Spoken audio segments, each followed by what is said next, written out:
یہ کام تو ملحد نے نہیں کیا یار. تو یہ ہے اٹ از کالڈ کراچی.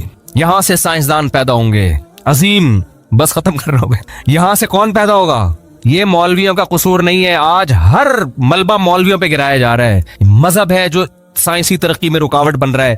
میں مذہبی گھرانے کا تھا الحمدللہ, اس لیے میں نقل نہیں کرتا تھا. مجھے ٹیچروں نے کتابیں, جب میں سیکنڈ ایئر میں تھا ٹیچر نے خود کتاب لا کے دی, بولا 50 روپے دے دو. میں نے کہا 1 روپیہ بھی نہیں دوں گا اور یہ لے کے جاؤ یہاں سے, اس لیے کہ میرے والد نے منع کیا ہوا تھا, بیٹا گناہ ملتا ہے, قیامت کے دن سزا ملتی ہے. اور اگر میں نقل کرتا تو مذہب کو چھوڑ کے کرتا میں. تو یہ جو آپ کے ملک میں ترقی نہیں ہو رہی, یہ مذہب کا اس سے تعلق نہیں ہے. یہ آپ کے اپنا یہ لبرل لوگ ہیں جو یہ برباد کیا ہوا ہے انہوں نے ہمارا معاشرہ. اور ہر وہ چیز بھی کہہ رہی ہے, دیکھو پاکستان ایک اسلامک کنٹری ہے لیکن اس میں کرپشن دیکھو کتنی ہے. اسلامک کنٹری نام کا ہے, اگر حقیقت میں ہوتا تو کرپشن نہ ہوتی. اسلام سے زیادہ مجرم کے لیے سخت. اسلام چور کا ہاتھ کاٹنے کا حکم دیتا ہے. دنیا میں ہے کوئی ایسا مذہب؟ اتنی چوری کرنا سے اللہ کا مال چوری کیا مخلوق کا.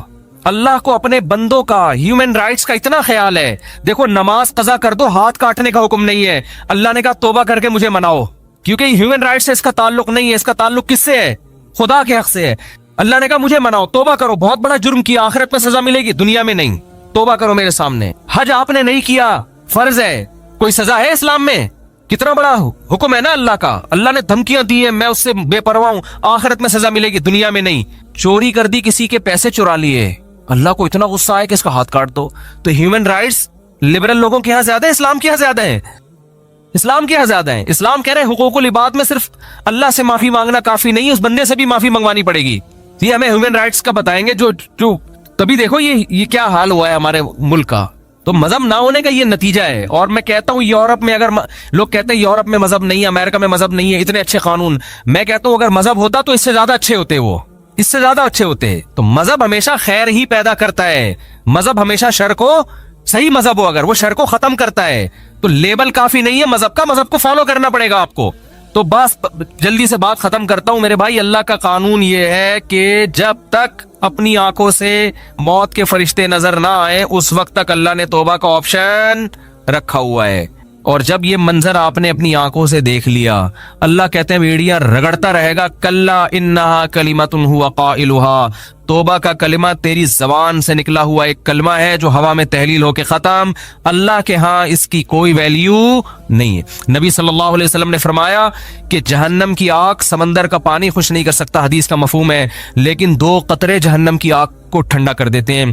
ایک اللہ کے راستے میں شہید ہوتے ہوئے, جو شہید کے خون کا پہلا قطرہ زمین پہ گرنے سے پہلے اس جہنم کی آگ کو اللہ ٹھنڈا کر دیتے ہیں. ایک اللہ کے خوف سے رویا ہوا آنسو, کیا زبردست مثال ہے. اتنا سا آنسو ہے لیکن اللہ جب تک زندہ ہیں آپ, اس آنسو کی اللہ کی نظر میں ایسی ویلیو ہے کہ یہ جہنم کی بھڑکتی ہوئی آگ کو ٹھنڈا کرنے کے لیے کافی ہے. تو بھائی خوش قسمت وہ ہے جو موت سے پہلے توبہ کر. اب آپ یہ نہ سوچیں کہ یار ٹھیک ہے آخری پھندے تک لٹکنے تک آخری منٹ میں بھی توبہ قبول ہوتی ہے تو ڈیلے کر لو. تو یہ دو گڑبڑے کا اندیشہ اس میں. نمبر 1, آپ کو کیا پتا کہ آپ کس وقت مریں گے, آپ کا آخری منٹ کب آئے گا, سمجھتے ہو؟ پھانسی کے مجرم کو تو پتا ہوتا ہے لٹکنے والا ہوں, ہر موت مرنے والے کو یہ پتا نہیں ہوتا. دوسری بات یہ کہ مشاہدے پر مبنی یہ حقیقت ہے, جو موت کی وجہ سے توبہ کو ڈیلے کرتا ہے ایسے لوگوں میں اکثر توبہ نہیں کرتے. آپ دیکھ لو غیر مسلموں میں جوانی میں توبہ کرنے والے, اسلام قبول کرنے والے زیادہ ہیں, بڑھاپے میں اسلام قبول کرنے والے کم ہیں. حالانکہ جوانی میں غیر مسلم بننے میں عیاشی زیادہ ہے, بڑھاپے میں تو ویسے ہی عیاشی نہیں ہے نا, لیکن اس کو تو فائدہ ہی فائدہ ہے. بوڑھے آدمی کو اسلام قبول کر لے, توبہ کر لے, بھائی اب تو کچھ تیری زندگی تو گزر گئی عیاشیوں میں, اب تو جائے گا جنت میں. لیکن دل ایسا سخت ہو جاتا ہے وہ نہیں کرتا. جوان آدمی وہ جلدی کر لیتا ہے, حالانکہ اس کو قربانی زیادہ دینی پڑ رہی ہے. آپ دیکھ لو دنیا میں توبہ کرنے والے جوان آپ کو زیادہ ملیں گے, بوڑھے ہیں لیکن کم ہیں. اسی طرح توبہ کرنے والوں, اسلام قبول کرنے والوں میں جوان غیر مسلم زیادہ ہیں, بوڑھے کم ہیں. تو اس لیے کبھی بھی اس حماقت پہ توبہ کو ڈیلے نہیں کرنا چاہیے کہ مہلت تو اللہ نے دی ہوئی ہے. اور دوسری بات, جتنی جلدی توبہ کرو گے خیر اور برکتیں اتنی زیادہ ہوں گی, آپ نیکیاں زیادہ کما لو. ٹھیک ہے کوئی غیر مسلم آخری وقت میں مسلمان ہو رہا ہے, توبہ کر رہا ہے, گناہ معاف ہو گئے, لیکن نیکیوں کا موقع اس کو بہرحال, ٹھیک ہے اللہ اس کو جنت میں داخل کر دیں گے, لیکن وہ زیادہ اونچے درجات تک نہیں جا سکتا. وجہ اس کی یہ کہ اس کے اعمال میں وہ اتنی خیریں ہیں نہیں کہ جو شخص زندگی بھر اپنے اعمال میں خیر ڈالتا رہا تو آج آپ توبہ کریں گے، آپ کے پاس پوری زندگی خیر پھیلانے کے لیے، اپنے اعمال میں نیکیاں جمع کرنے کے لیے ڈیلے کریں گے تو آپ کے پاس نیکیاں کمانے کا ٹائم کم رہے گا۔ اللہ تعالیٰ سے دعا ہے اللہ تعالیٰ ہمیں جلد سے جلد سچی توبہ کی توفیق عطا فرمائے۔ وما علینا الا البلاغ۔